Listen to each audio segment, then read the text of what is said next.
Selamat pagi Pak. Pagi. Gimana kabarnya Pak? Alhamdulillah sehat. Nah, kita kan berada di JPU nih Pak. Ya benar. Dengan siapa Pak? Dengan saya Pak Wahyuni ST, jabatan saya sebagai ahli muda teknik jalan dan jembatan. Oke. Nah, setelah per 5 Januari kemarin Pak ya, setelah benar. diresmikan oleh Pak Wali Kota kan, Ya. dan difungsikan masyarakat juga nih sudah untuk, apalagi pelajar kan sudah mulai menyeberang Ya. untuk ke sekolah dan masyarakat sekitar. Nah ini sedang pengerjaan apa nih Pak? Boleh dijelaskan Pak? Ya boleh. Ya, terima kasih.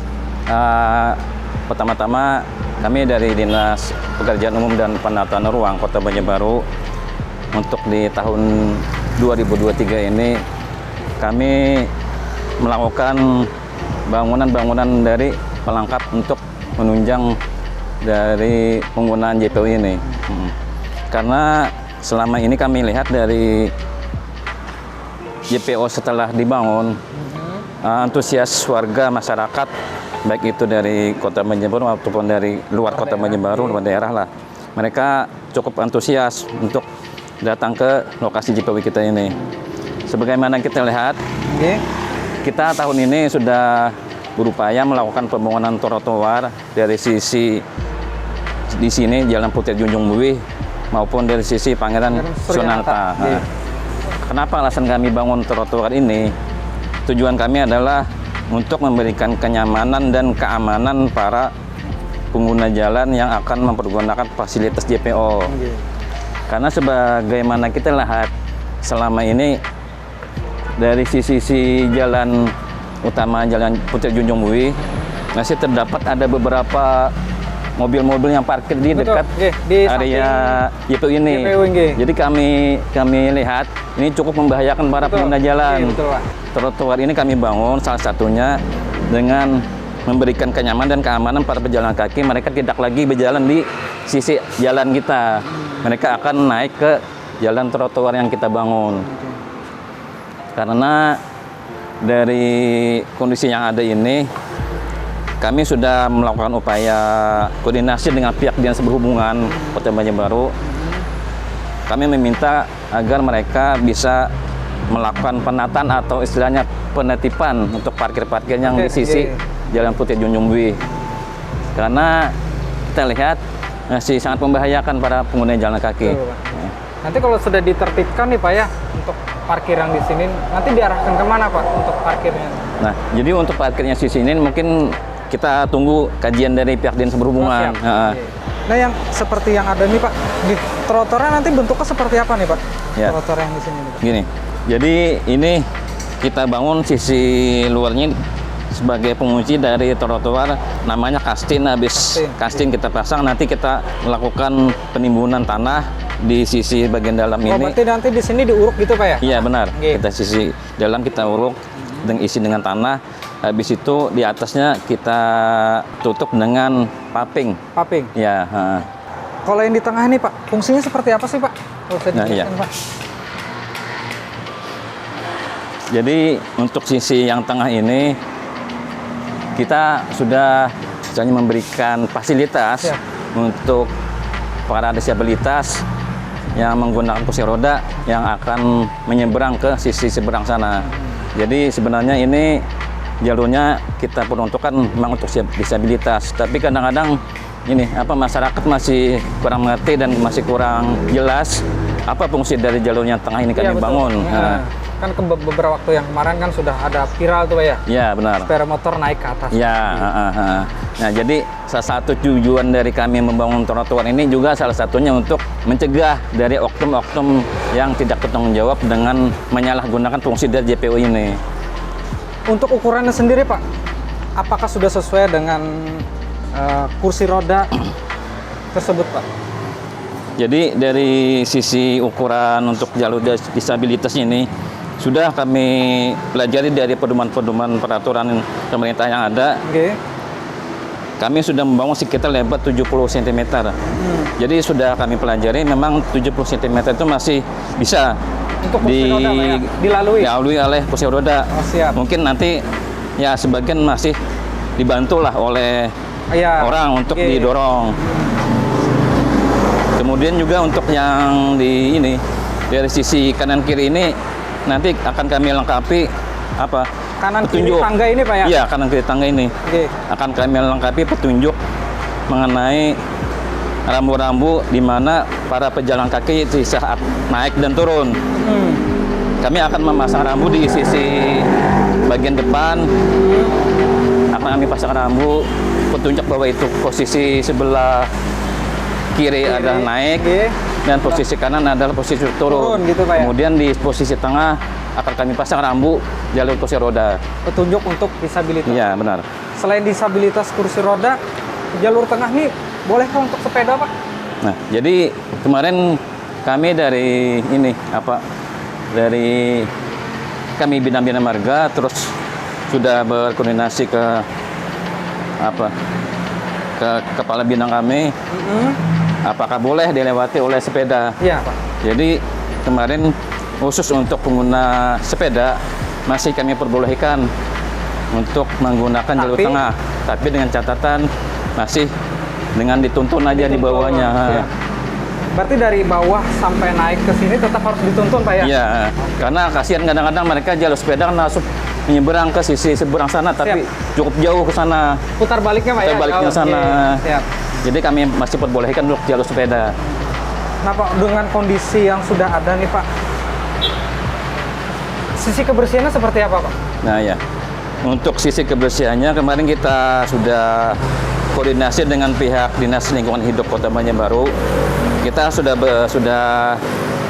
bikin surat meminta kepada pihak Dinas Lingkungan Hidup supaya menempatkan istilahnya tempat-tempat sampah dari sisi tangga sebelum naik. Betul. Kemudian untuk yang kebersihan di sekitarnya, baik untuk sisi bagian bawah maupun sisi bagian atas dari jembatan itu, kami meminta kepada pihak Dinas Lingkungan Hidup melakukan cek rutin dan meminta petugas kebersihannya supaya tiap hari melakukan cek dan kebersihan di lingkungan sekitar, baik itu memungut sampah-sampah, plastik dan sebagainya.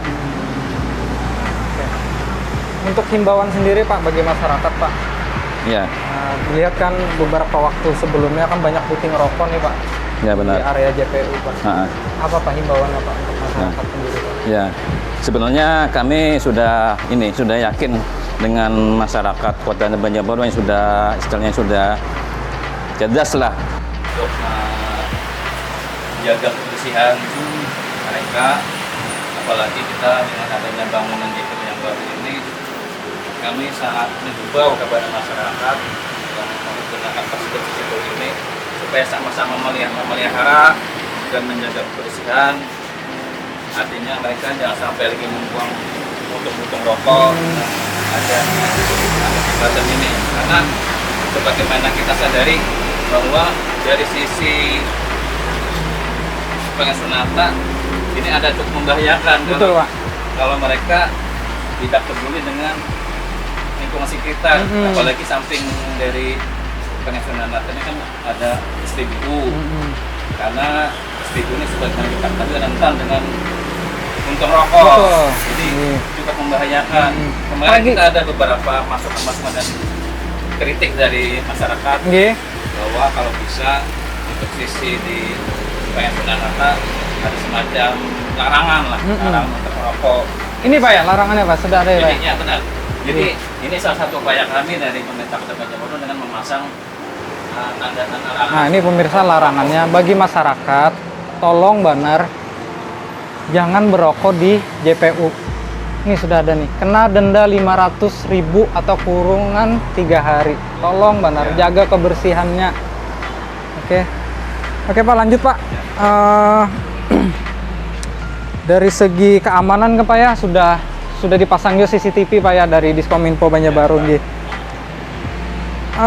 Untuk pihak Satpol PP sendiri Pak, adakah masih untuk berjaga di sini Pak?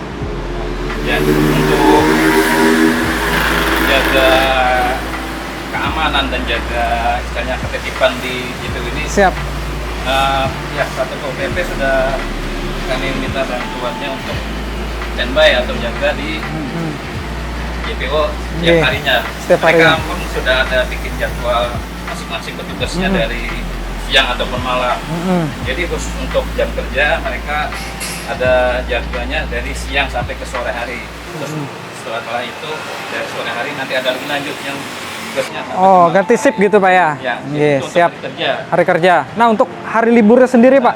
Jadi untuk hari libur sendiri mereka ada shift lebih panjang waktu jaganya dari sore hari sampai ke malam hari, karena kemarin ada beberapa waktu kita lihat masyarakat masih banyak berada di atas JPO di sisi-sisi kanan kiri itu. Sebetulnya kan kita tidak bisa menahan nih masyarakat supaya istilahnya membatasi lah jam kunjungan ke JPO. Tapi namanya mereka ya pengen foto-foto atau pengen sekedar lihat JPO kita, ya kita persilakan aja. Berarti untuk masyarakat yang ingin berfoto-foto dipersilakan aja Pak ya? Ya. Asal jangan mengganggu kenyamanan aja bagi penjalannya. Benar. Mungkin harapannya Pak, terakhir Pak. Dengan adanya fasilitas penyeberangan orang ini, harapannya kepada masyarakat supaya benar-benar mempergunakan JPO ini sesuai dengan fungsinya dan bisa menjaga kebersihannya sama-sama. Karena istilahnya kalau bukan dari kita semua, siapa lagi yang bisa menjaga?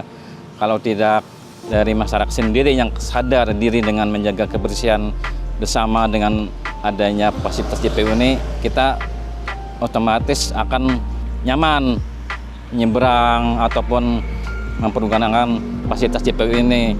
Masyarakat tidak menyalahgunakan dari fungsi JPO sendiri, karena sebagaimana kita ketahui JPO adalah jembatan untuk penyeberangan orang, bukan jembatan untuk penyeberangan motor. Nah, itu artinya mudah-mudahan dengan adanya kami membenahi di sekitar area JPO ini dengan melakukan pembangunan trotoar dari sisi Pangeran Sonanata ataupun sisi Junjungbui, masyarakat bisa lebih nyaman dan lebih aman dengan melakukan aktivitas di area JPO ini.